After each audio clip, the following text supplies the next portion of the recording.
Hi friends, this is Bharat Kumar Bodala.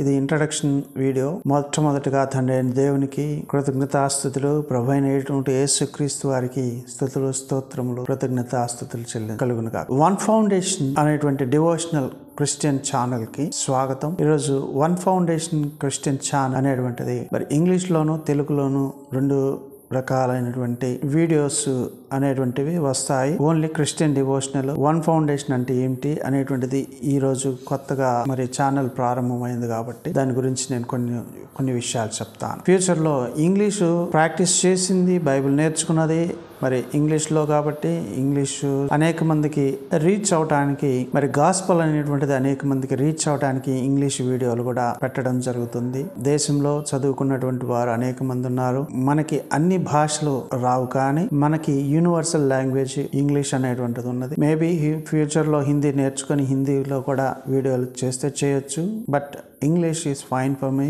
And second thing is Telugu మన మాతృభాష. చక్కగా మనం సంభాషించుకొని, చక్కగా మనం నేర్చుకొని, బైబిల్ గ్రంథం నుంచి సత్యములు నేర్చుకోవటానికి వన్ ఫౌండేషన్ అనేటువంటి క్రిస్టియన్ డివోషనల్ ఛానల్ అనేటువంటిది పెట్టడం జరిగింది. మనం గమనించాల్సినటువంటి అంశం ఏంటంటే, వన్ ఫౌండేషన్ అనగానేమి, బైబిల్ గ్రంథం అనేటువంటిది ఏకత్వాన్ని సూచిస్తుంది.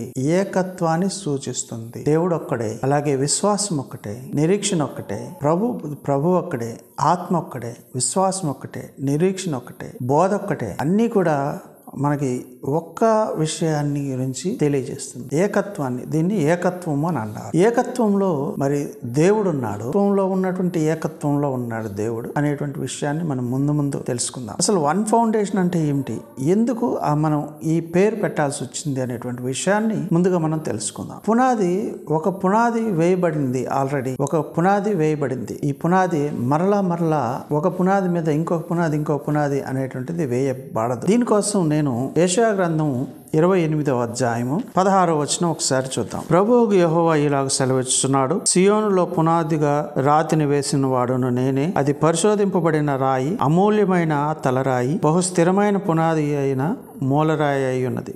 విశ్వసించువాడు కలవరపడాడు. ప్రభువు సెలవిస్తున్నాడు, పునాది వేయబడింది. అది ఆ పునాది దేవుడు, పునాది యేసుక్రీస్తు వారు. ఈ పునాదిని మించినటువంటి పునాది ఎక్కడా లేదు. ఆ పునాది ఆయన యొక్క సంఘము. ఈ సంఘాన్ని మించినటువంటి సంఘాలు ఏం లేవు. అయితే మనం చేస్తున్నటువంటి పని ఏంటంటే, ఈ లోకంలో పేరు పొందినటువంటి వ్యక్తుల గురించి ఒక్కొక్క వ్యక్తి మీద పేర్లు పెట్టుకుంటూ పోతే ఎన్ని సంఘాలు అవుతాయి? యోర్దాన్ అనేటువంటి ఒక నది పేరు మీద ఒక సంఘము, ప్రాంతం పేరు యెరూషలేం అనేటువంటి ఒక ప్రాంతం పేరు మీద సంఘము, ఎష్కోల్ అనేటువంటి ద్రాక్ష గెల పేరు మీద ఒక సంఘము, బెరాక అనేటువంటి ఒక దాని మీద సంఘం పేరు, ఇలాగ పెట్టుకుంటా పోతే పెంతెకోస్తు పండుగ దినం నాడు సంఘ స్థాపన జరిగింది కాబట్టి పెంతెకోస్తు సంఘము. ఇలాంటి సంఘాలు దేవుడు కోరుకోవటం లేదు. దేవుడు కోరుకుంటున్నటువంటిది ఒకే సంఘము. క్రీస్తు మీ కొరకు విభజింపబడలేదు. క్రీస్తు ఒక్కడే. క్రీస్తు దే సంఘము, సార్వత్రిక సంఘం అంటారు దాన్ని. ఇక క్రీస్తు సంఘములు ఆయా ప్రాంతములలో ఉన్నటువంటి వాటిని క్రీస్తు సంఘములు, ఇంగ్లీష్ లో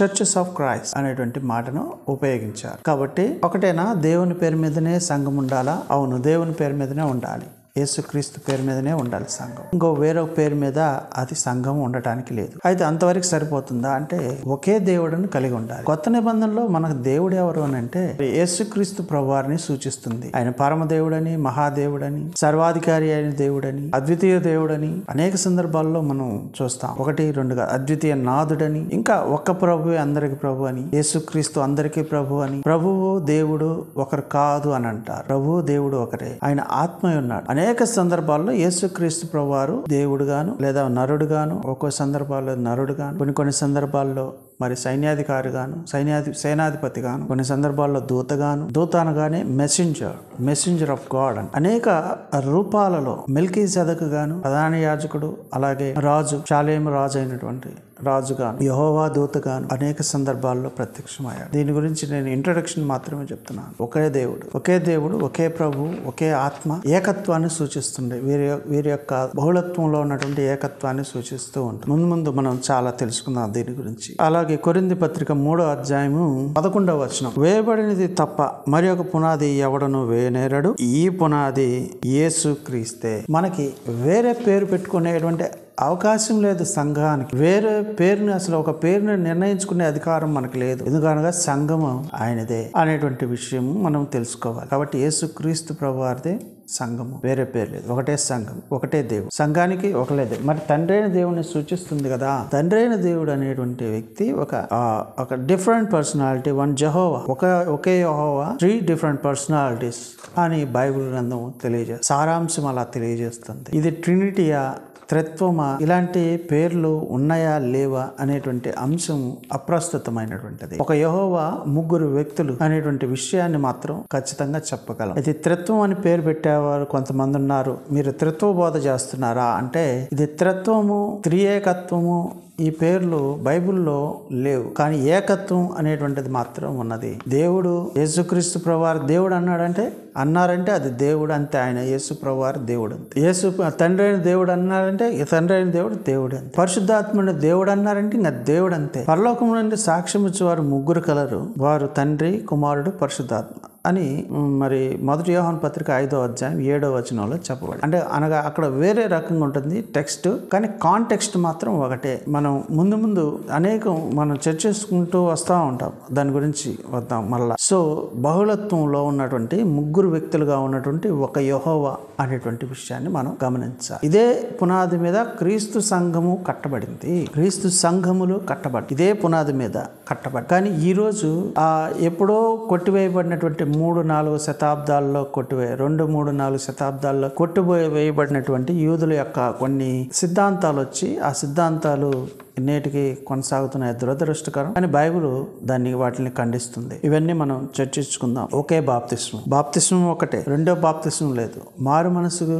సంబంధించినటువంటి బాప్తిస్మం ఒకటే. మరి పరిశుద్ధాత్మతోనూ అగ్నితోనూ బాప్తిస్మం ఇస్తారు కదా, అవి వేరే డిఫరెంట్ కాంటెక్స్ట్లు, అయ్యి డిఫరెంట్ సందర్భాల్లో జరిగేటువంటి విషయాలు. ఇక్కడ ఏమని చెప్పబడినాయంటే ఒక్కటే బాప్తిస్మం, రెండో బాప్తిస్మం లేదు. దేని గురించి అనగా మారు మనసుకు సంబంధించి. ఈరోజు పాపం చేశాను, మారు మనసు పొందాను, బాప్తిస్మం పొందాను. మరలా ఒక 10 రోజుల తర్వాత మరలా పాపం చేశాను, మరలా బాప్తిస్మం పొందుతాను, చెల్లుతుందా అంటే చెల్లటానికి లేదు. ఒకేసారి బాప్తిస్మం. ఆ బాప్తిస్మం అంటే యేసుక్రీస్తునందలి విశ్వాసం మూలంగా కలిగినటువంటి క్రొత్త జన్మకు సంబంధించినటువంటి బాప్తిస్మం. ఒక క్రొత్త జన్మ మళ్ళా జన్మ ఉండదు.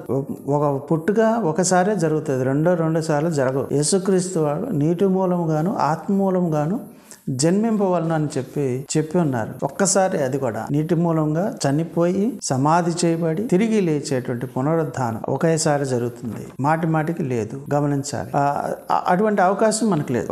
ఒకే ఒక బోధ, అది యేసుక్రీస్తు వారి బోధ. ఒకసారి మనం కొత్త నిబంధనలో యూదా రాసిన పత్రిక ప్రకటన కంటే ముందు ఉంటుంది.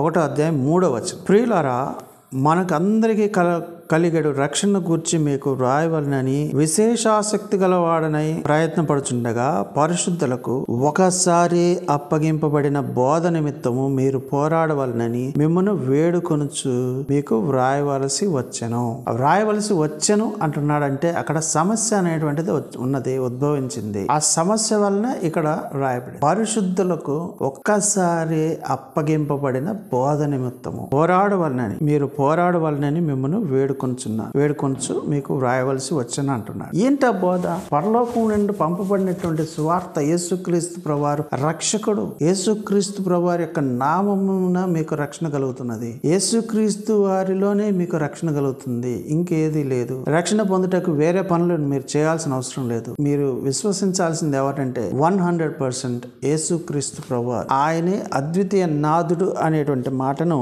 ఇక్కడ యూదా పత్రిక 1వ అధ్యాయం 4వ వచనం. ఏలయనగా కొందరు రహస్యంగా చొరబడి ఉన్నారు. వారు భక్తిహీనులై మన దేవుని కృపను కామాతురత్వమునకు దుర్వినియోగపరచుచు మన అద్వితీయ నాథుడును ప్రభువునైన యేసుక్రీస్తును విసర్జించుచున్నారు. ఈ తీర్పు పొందుటకు వారు పూర్వమందే సూచింపబడి ఉన్నారు. యేసుక్రీస్తు ప్రభువారిని విసర్జించుచున్నారు కాబట్టి ఆ సమస్య ఉన్నది. కాబట్టి ఆ బోధ ఒక్కసారి మీరు ఆ బోధన గురించి ముందుకు రండి, తెలుసుకోండి అని చెప్తున్నారు. అబద్ధ ప్రవక్తలు ప్రవక్తలు, ఇక్కడ అబద్ధ ప్రవక్తల గురించి కూడా చెప్పాడు. పేతురు రాసిన 2వ పత్రిక 2వ అధ్యాయము 1వ వచనంలో చదువుతాను. మరియు అబద్ధ ప్రవక్తలు ప్రజలలో ఉండరి, అటువలనే మీలోనూ అబద్ధ బోధకులందరూ వీరు తమను కొనిన ప్రభువును కూడా విసర్జించుచు తమకు తామే శీఘ్రముగా నాశనము కలుగజేసుకొనొచ్చు నాశనకరమగు భిన్నాభిప్రాయములను రహస్యముగా బోధించుదురు. అబద్ధ ప్రవక్తలు అనేటువంటి వారు ఏం చేస్తున్నారంట?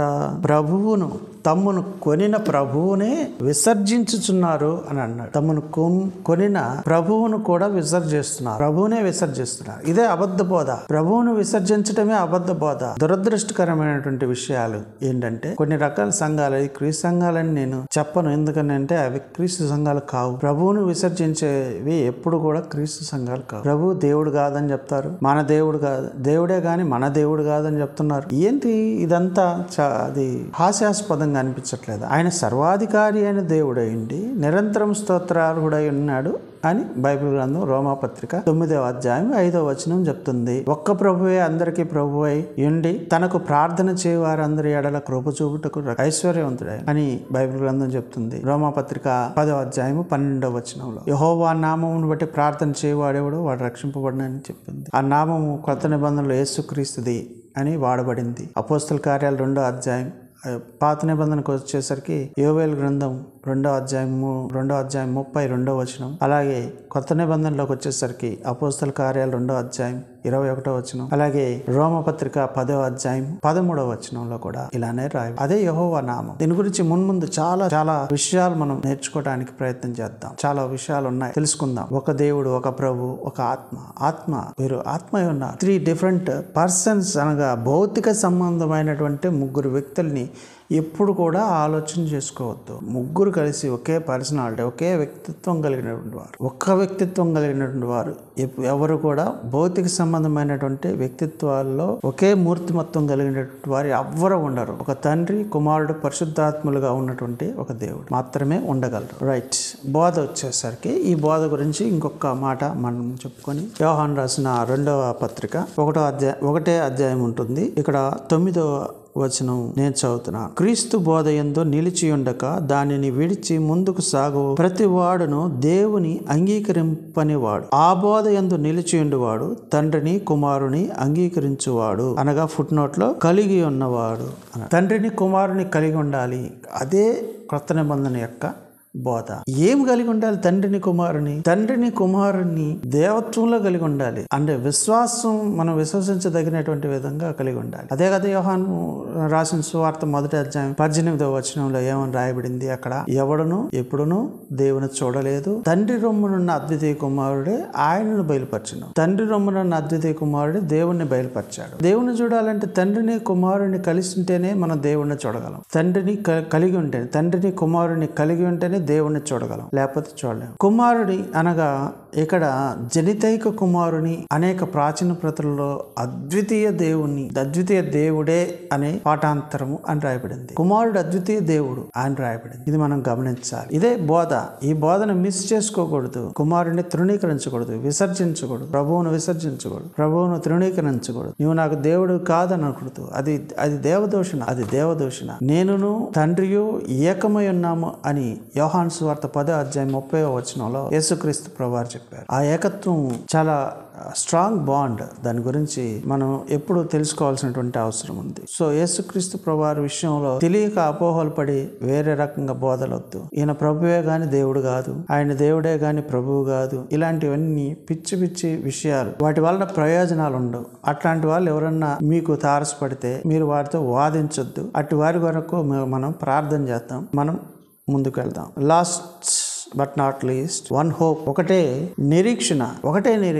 ఏంటా నిరీక్షణ? పునరుద్ధానం అనేటువంటి నిరీక్షణ. నేను దీన్ని ఒక కొత్త నిబంధనలో ఒక వచనం చెప్పేసి ముగిస్తా. అపోస్తల కార్యాలు 17వ అధ్యాయము 30-31 వచనాలు. 30వ వచనము 31వ వచనం. ఆ అజ్ఞాన కాలములను దేవుడు చూచి చూడనట్టుగా ఉండెను. ఇప్పుడైతే అంతటను అందరును మారు మనసు పొందవలనని మనుషులకు ఆజ్ఞాపించుచున్నాడు. ఎందుకనగా తాను నియమించిన మనుషుని చేత నీతిని అనుసరించి భూలోకమునకు తీర్పు తీర్చిపోయే ఒక దినమును నిర్ణయించి ఉన్నాడు. మృతులలో నుండి ఆయనను లేపినందున దీని నమ్ముటకు అందరికిని ఆధారము కలుగజేసి ఉన్నాడు.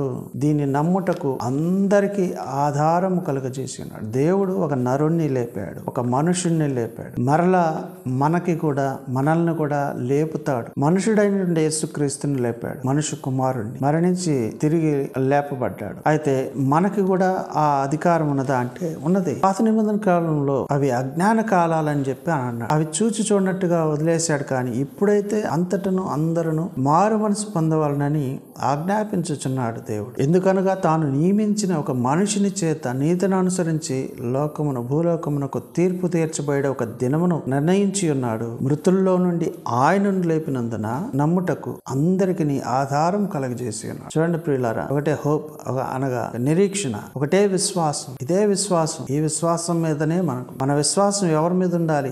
ప్రభు అయినటువంటి యేసుక్రీస్తు మీదే ఉండాలి. అప్పుడు తండ్రి అయిన దేవుని యందు మనం విశ్వసించిన వారం. డైరెక్ట్ గా నేను తండ్రిని విశ్వసిస్తానంటే అది ఎట్టి పరిస్థితుల్లో కుదిరే పని కాదు. ప్రభు అయినటువంటి యేసుక్రీస్తు వారిని విశ్వసించడం ద్వారానే మనం తండ్రి అయిన దేవుని విశ్వసించగలం. రైట్. నెక్స్ట్ ఇంకోటి ఏంటంటే, ఆయనను మృతుల్లో నుండి ఏలాగు లేపినో మనల్ని కూడా అలాగున లేపుటకు ఆయన శక్తిమంతుడు. కాబట్టి మనం ఆయన ఎడల విశ్వాసము, ఆయన ఎడల నిరీక్షణ కలిగి ఉండాలి. ఎవరు మనల్ని లేపుతాడంటే ప్రభు అయినటువంటి యేసుక్రీస్తు రేపు వచ్చి మనల్ని లేపుతాడు. అప్పుడు తీర్పు జరుగుతుంది. తీర్పు అనంతరం అంతం వస్తుంది. అప్పటి వరకు మనము ఒకే నిరీక్షణ కలిగినటువంటి వారంగా ఉండాలి. క్రైస్తవులుగా ఎందుకు అవుతున్నాము? ఏదన్నా మంచి జరుగుతుందని దానికోసం విశ్వసిస్తున్నామా? అందుకోసం నిరీక్షణ కలిగి ఉన్నామా?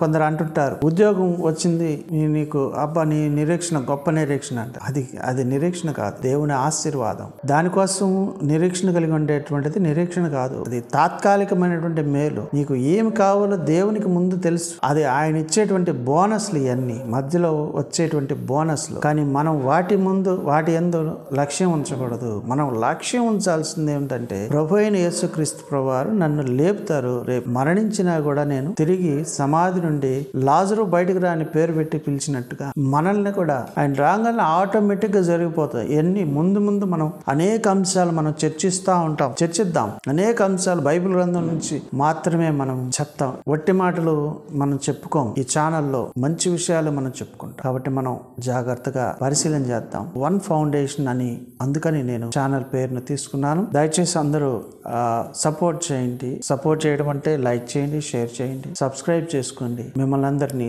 దేవుడు దీవించి ఆశీర్వదించును గాక. సకల యుగంలో రాజయ్యండి, అక్షయుడును అద్వితీయుడును అదృశ్యుడగు దేవునికి ఘనత, మహిమ, ప్రభావం చెందునుగా. ఆమేన్. God bless you.